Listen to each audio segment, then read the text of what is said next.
over the last 25 years, we showed a chart going back to 2000 where Bloomberg Commodity Index and the gold were measured against each other. And gold is now back at its all-time highs of the last 25 years. There was a period there when gold had doubled in price between its 2015 low and the mid-2020, summer of 2020 high.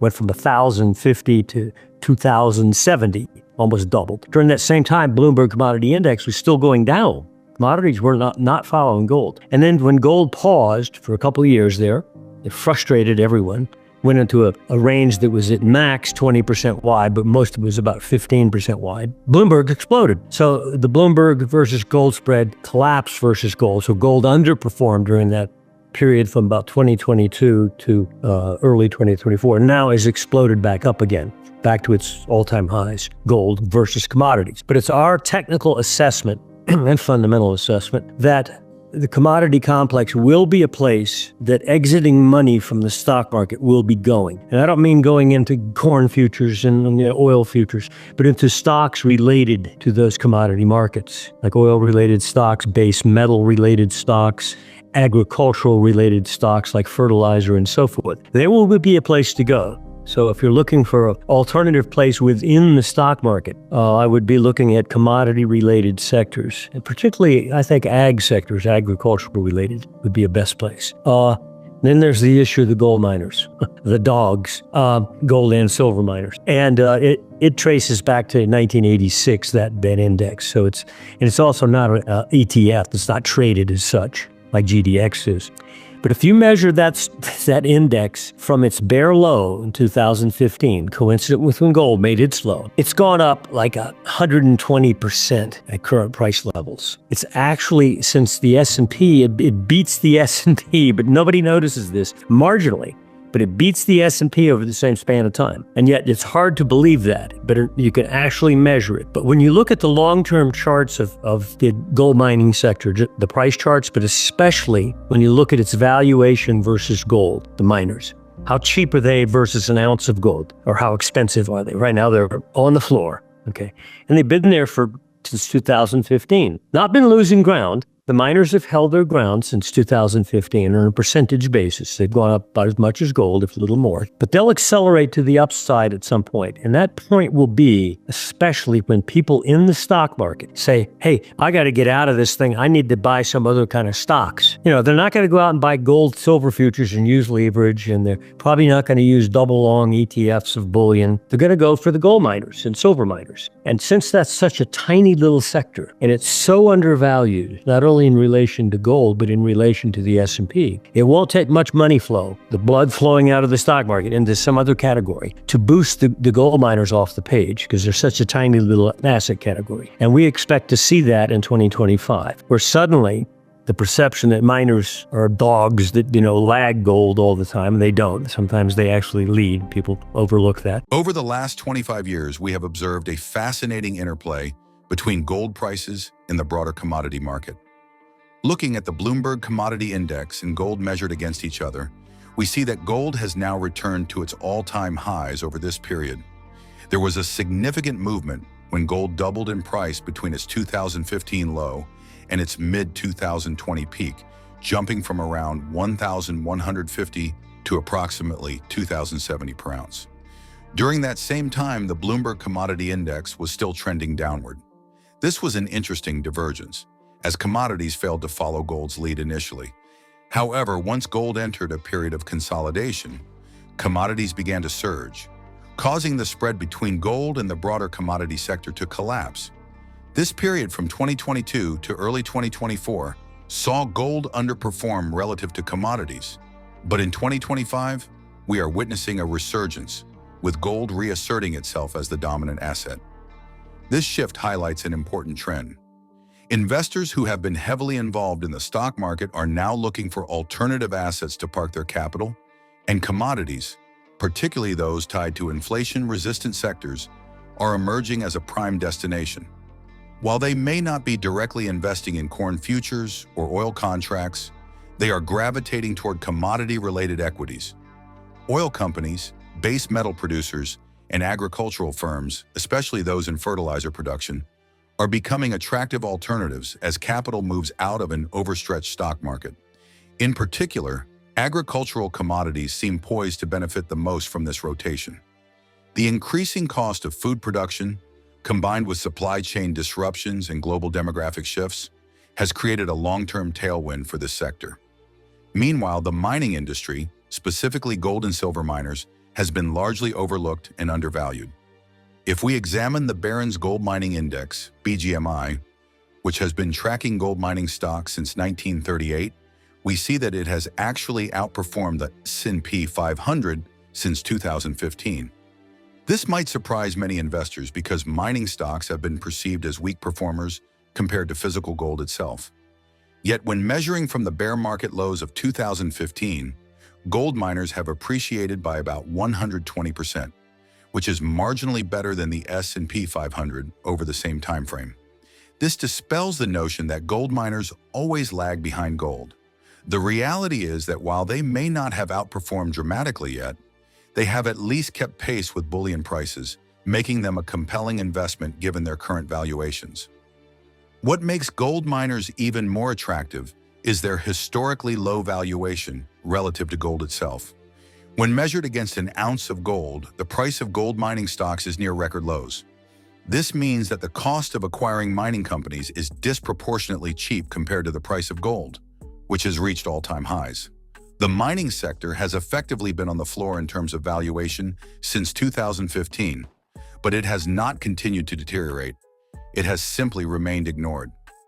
When institutional investors eventually realize the need to diversify away from overvalued stock market assets, gold and silver miners will likely be among the first beneficiaries of this capital reallocation. A crucial turning point for mining stocks will be when mainstream investors begin to seek alternatives to traditional equities. As stock markets experience volatility, professional investors and large funds will look for sectors that provide stability and growth potential. They are unlikely to rush into buying physical gold or silver bars.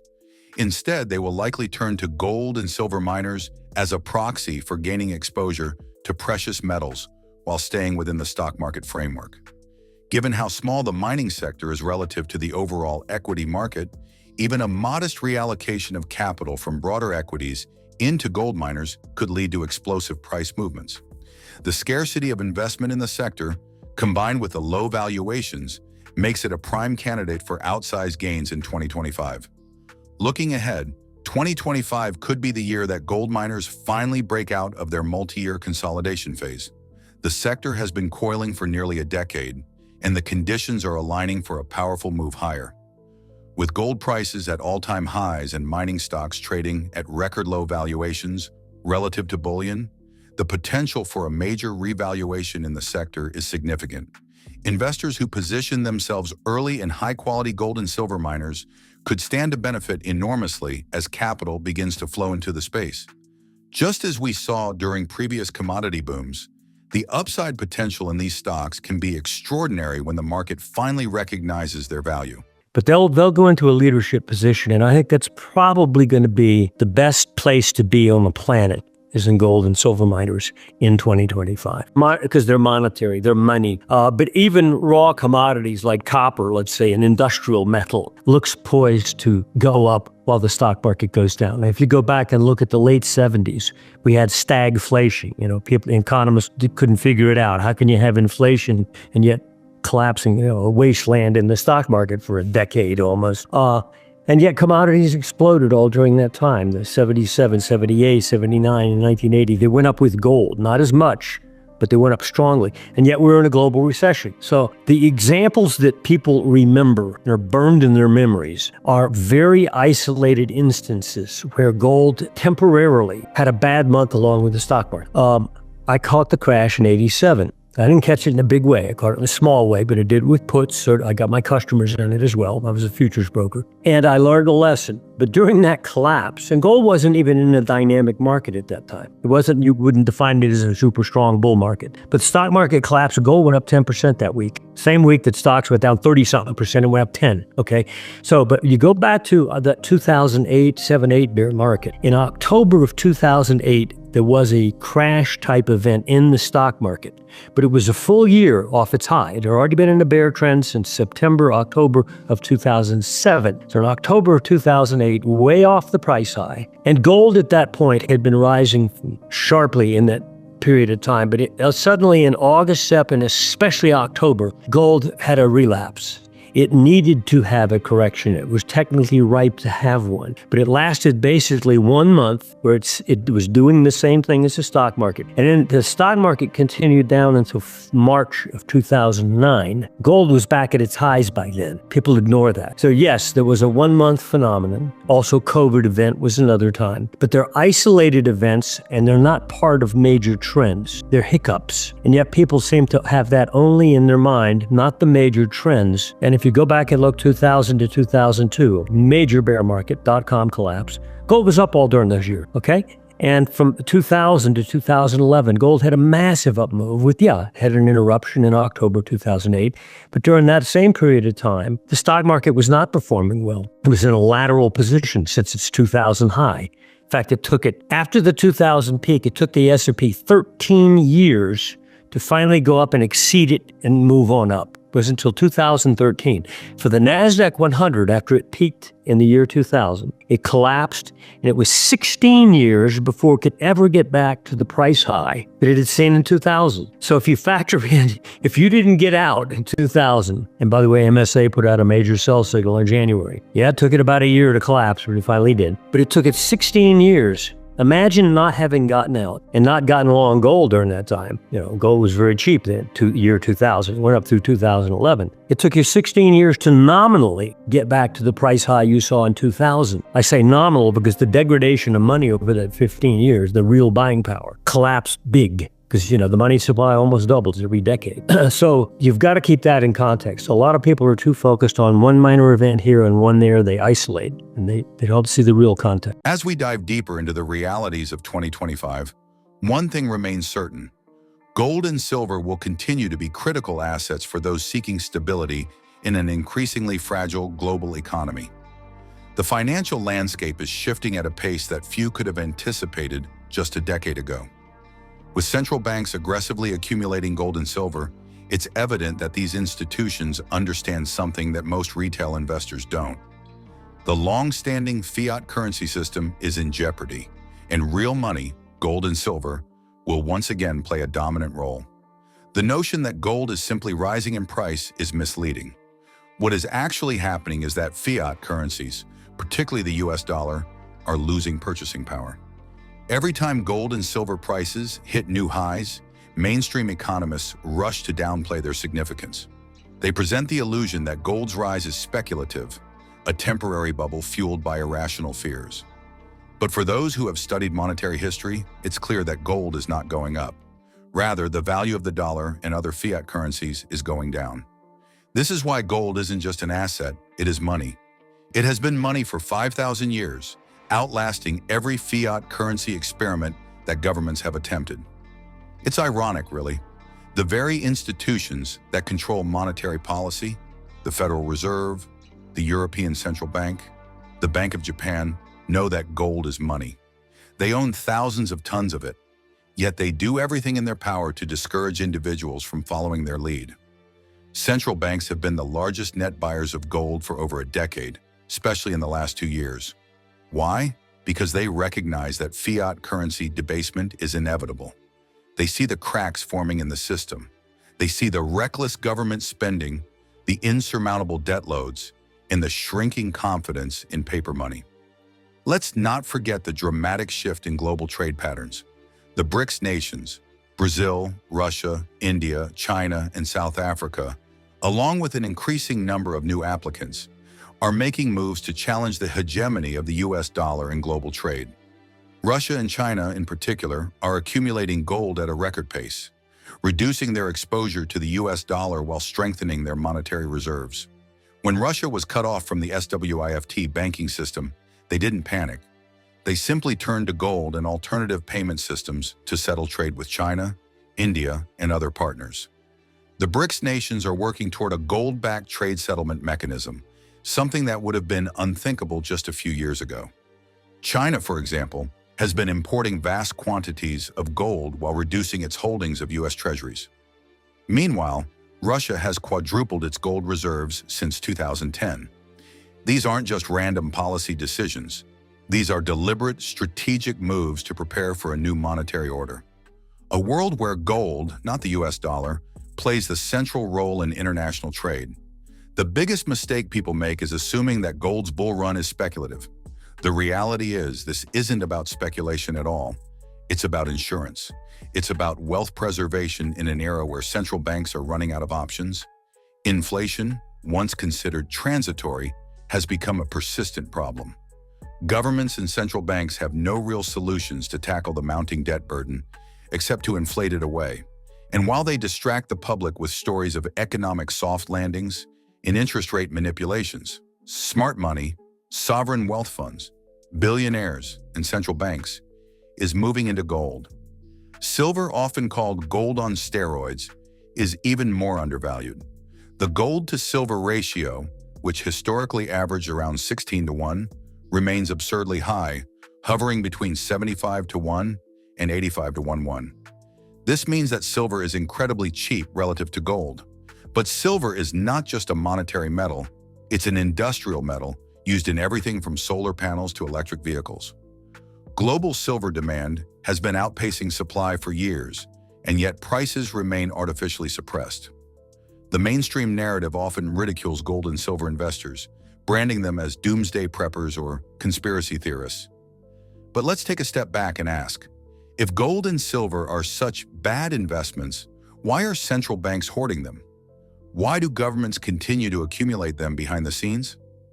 Why does gold consistently retain value when fiat currencies collapse? The answer is simple: because gold and silver are the ultimate stores of value. They are assets with no counterparty risk. They are not someone else's liability. Compare this to fiat currency. A dollar bill is just an IOU from the government. A bond is just a promise to pay, dependent on the creditworthiness of a heavily indebted nation. Stocks? They're only as good as the companies behind them, and those companies are being hammered by rising interest rates, declining consumer demand, and worsening economic conditions. When everything else falters, gold and silver remain. Let's not forget the power of psychology in markets. The general public is still largely asleep when it comes to gold and silver.